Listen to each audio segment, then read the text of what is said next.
ಕಳೆದ ಬಾರಿ ನನ್ನ ಡಿಬೇಟಲ್ಲಿ ಒಂದು ವಿಷಯ ಹೇಳಿದ್ದೆ ನಾನು. ಈಗ ಮತ್ತೆ ಅದನ್ನು ಬೇರೆ ಬೇರೆ ರೀತಿಯಲ್ಲಿ ಹೇಳೋಕ್ಕಾಗೋದಿಲ್ಲ. ಒಂದು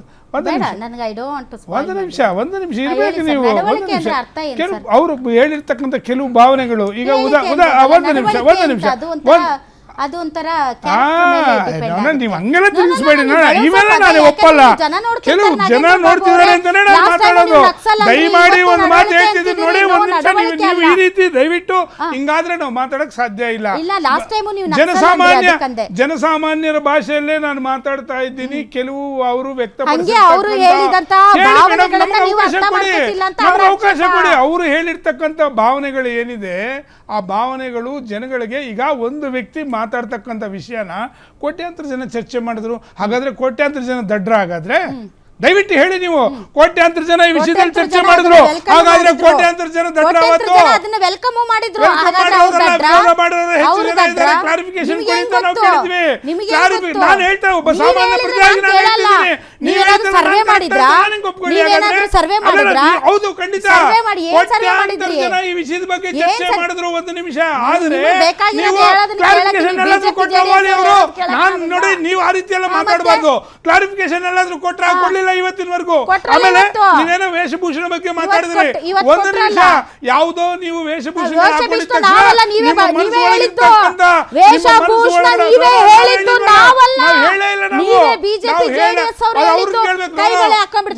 ಒಂದು ನಿಮಿಷ.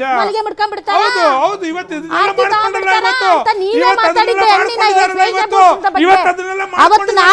ಅದಕ್ಕೆ ಉತ್ತರ ಏನು ಅಂತಂದ್ರೆ ನಾವು ಎತ್ತಿದ್ದಕ್ಕೆ ಈ ವಿಷಯ ಇವತ್ತೆಲ್ಲ ಮಾಡ್ಕೊಂಡಿರೋದು. ಯಾವುದೇ ಕಾರಣಕ್ಕೂ ಬೇರೆ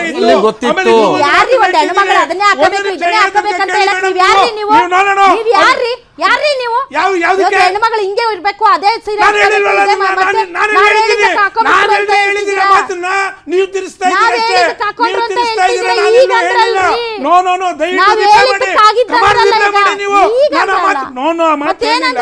ನಾನು ಹೇಳ್ತಾ ಇರ್ತಕ್ಕಂಥದ್ದೇನು ಅಂತ ಒಂದು ನಿಮಿಷ.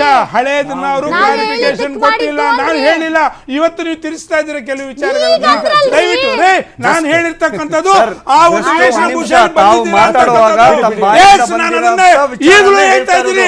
ಇದೇ ಮಾತನ್ನು ಯಾಕೆ ಅವತ್ತು ಕ್ಲಾರಿಫಿಕೇಶನ್ ಮಾಡ್ಲಿಲ್ಲ ಅವರು? ಒಂದು ಎರಡನೇದು ದೇವರೇ ಕರ್ಸ್ಕೊಂಡ್ರು ನನ್ನ ಅಂತಂದ್ರು. ದೇವರೇ ಕರ್ಸ್ಕೊಂಡ್ರು ಅಂತಂದ್ರು. ಯಾರು ದೇವ್ರು ಯಾರನ್ನು ಕರ್ಸ್ಕೊಳ್ಳಲ್ಲ.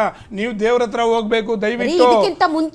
ಒಂದು ನಿಮಿಷ, ನಾನು ಕರ್ಸ್ಕೊಂಡಿದ್ದು ಯಾರು?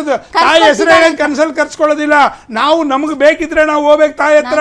ನಮ್ಗೆ ಬೇಕಿತ್ತು ಇವತ್ತು ಹೋಗಿದ್ದೀವಿ ಮೇಡಮ್. ದಯವಿಟ್ಟು ಇವರು ಇದಕ್ಕಿಂತ ಮುಂಚೆನೆ ಆಹ್ವಾನ ಬಂದಾಗಿ ತಾಯಿ ಚಾಮುಂಡೇಶ್ವರನ ಕರ್ಸ್ಕೊತಿದ್ದಾಳೆ ಅಂತ ಹೇಳಿದ್ರು. ನೀವು ಆಹ್ವಾನ ಬಂದು ಕೂಡಲೇ ಕರ್ಸ್ಕೊಂತಿದ್ದಾರೆ ಅಂತಕ್ಕಂಥದ್ದಲ್ಲ. ನೀವು ಹೋಗಲೇಬೇಕಲ್ಲಿಗೆ. ಯಾವುದೇ ವ್ಯಕ್ತಿ ಆಗಿರ್ಲಿ ಕರ್ಸ್ಕೊಳ್ಳೋದು ಅಂತಂದ್ರೆ ನಿಮ್ಗೆ ಅಚಾನಕ್ಕಾಗಿ ನಾವು ಹೋಗದೇ ಇದ್ರು ನಾವು ಹೋಗುವಂತಾಗುವಂತ ಪರಿಸ್ಥಿತಿ ನಿಮ್ಮ ಮಾತಲ್ಲೇ ಬಂದು ಹೋಗದಾಗಿದ್ರು ಅಂತ ನೀವು ಹೋಗಲ್ಲ ಅಲ್ಲಿಗೆ. ನೀವು ಹೋಗಲ್ಲ, ಅದಕ್ಕೆ ಕರ್ಸ್ತಾರ. ನಿಮ್ಮ ಮಾತಲ್ಲೇ ಇದೆ ಈಗ, ನಿಮ್ಮ ಮಾತಲ್ಲೇ ಇದೆ ಈಗ. ಕರ್ಸ್ಕೊತಾ ಇಲ್ಲ ಅಂತ ನೀವು ಹೋಗೋದಿಲ್ಲ ಅಂದ್ಮೇಲೆ ಕರ್ಸ್ಕೊಂಡಿದ್ದಾರೆ ಅಂತಂದ್ರೆ ಅಂದ್ರೆ ನೀವು ಹೋಗಲ್ಲ ಅಂತ ಅರ್ಥ ಅಲ್ಲಿಗೆ. ಈಗ ನಾನೊಂದು ಮಾತು ಸ್ಪಷ್ಟವಾಗಿ ಹೇಳ್ತಾ ಇದ್ದೀನಿ ಕೇಳಿ. ಇವೆಲ್ಲ ಚರ್ಚೆಗಳಾದ್ಮೇಲೆ ಇವತ್ತಿನ ಬೆಳವಣಿಗೆ ಆಗಿರ್ತಕ್ಕಂಥದ್ದು ಸ್ಪಷ್ಟ. ಆದ್ರೆ ಬೆಳವಣಿಗೆ ಈ ಬಾಗಿನ ಅನ್ನೋದು ಯಾವಾಗ ಬರ್ದಿರೋದು ಗೊತ್ತಾ? ಅವರು ಬಾಗಿನ ಬರ್ದಿರ್ತಕ್ಕಂಥ ವಿಷಯ ಚರ್ಚೆ ಮಾಡ್ತಿಲ್ಲ. ನಾನು ಕೆಲವು ವಿಷಯ ನೋಡಿ, ನೀವು ಚರ್ಚೆ ಮಾಡೋದಿದ್ರೆ ಚರ್ಚೆ ಮಾಡ್ತಾ ಇದ್ದೀನಿ. ಯಾವುದೇ ಕಾರಣಕ್ಕೂ ಕವನಕ್ಕೂ ಇದಕ್ಕೆ ಸಂಬಂಧ ಇಲ್ಲ. ಕವನದ ವಿಷಯದಲ್ಲಿ ನಮ್ಗೆ ಅವಶ್ಯಕತೆ ಇಲ್ಲ. ಇವಾಗ ನೀವು ಯಾವ್ದೋ ಕವನ ಅವರೇ ಬರೀಲಿ. ಕವನ ಬರೆಯಕ್ಕೂ ನಡ್ಕೊಳ್ಳೋ ರೀತಿಗೂ ವ್ಯತ್ಯಾಸ ಇರುತ್ತೆ ಅಂತಕ್ಕಂಥದ್ದು ನೋಡಿ. ಅವರೇ ಬರ್ದಿರೋದು ಒಂದು ಬಾಗಿನ ಸ್ವೀಕರಿಸಿದ ಮುಸ್ಲಿಂ ಭಾವನೆಗಳ ಬಗ್ಗೆ ಬರ್ದಿರೋದು. ಹಳೆಯ ಹೇಳಿಕೆಗಳು, ನೀವು ಕೊಟ್ಟಿರ್ತಕ್ಕಂಥ ಹಳೆಯ ಹೇಳಿಕೆಗಳು ಇವತ್ತು ನೀವು ಕ್ಲಾರಿಫಿಕೇಶನ್ ಕೊಡಬೇಕಿತ್ತು. ಯಾವುದೇ ವೇದಿಕೆಯಲ್ಲಿ ಕ್ಲಾರಿಫಿಕೇಶನ್ ಕೊಟ್ಟಿಲ್ಲ. ಇವತ್ತು ನೀವು ಮಾತಾಡ್ತಾ ಇದ್ದೀರಾ ಅಷ್ಟೇ. ಏನು ಮಾಡೋದು ಹೇಳಿ? ಆಯ್ತು ಫಾರೂಕ್ ಅವರೇ, ಇದು ಬಾಗಿನ ಅನ್ನೋ ಇದು ಪದ್ಯ. ನೀವು ಬುದ್ಧಿವಂತರಾದರೆ, ಸೂಕ್ಷ್ಮ ಮನಸ್ಕರಾದರೆ ನಿಮಗೆ ಈ ಕವನದ ಭಾವಾರ್ಥ ಅರ್ಥ ಆಗುತ್ತೆ. ಇಲ್ಲ ನಿಮಗೆ ಈ ಭಾವನೆಗಳೇ ಅರ್ಥ ಆಗೋದಿಲ್ಲ, ನಾವು ಚೀರ್ತೀವಂದರೆ ಏನೂ ಮಾಡೋಕ್ಕಾಗೋದಿಲ್ಲ.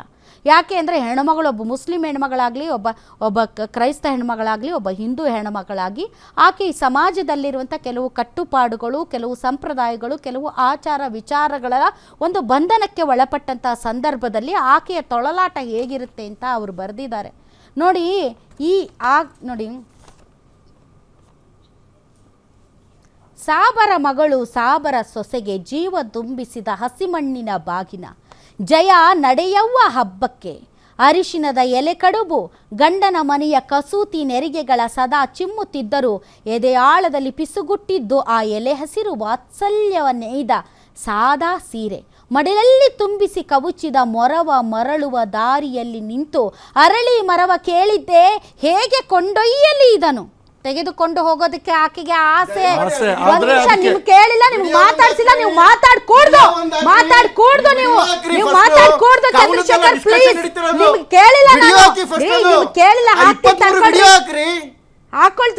ತಡೀರಿ ಒಂದ್ ನಿಮಿಷ, ಡಿಬೇಟ್ ಮಾಡ್ತೀನಿ.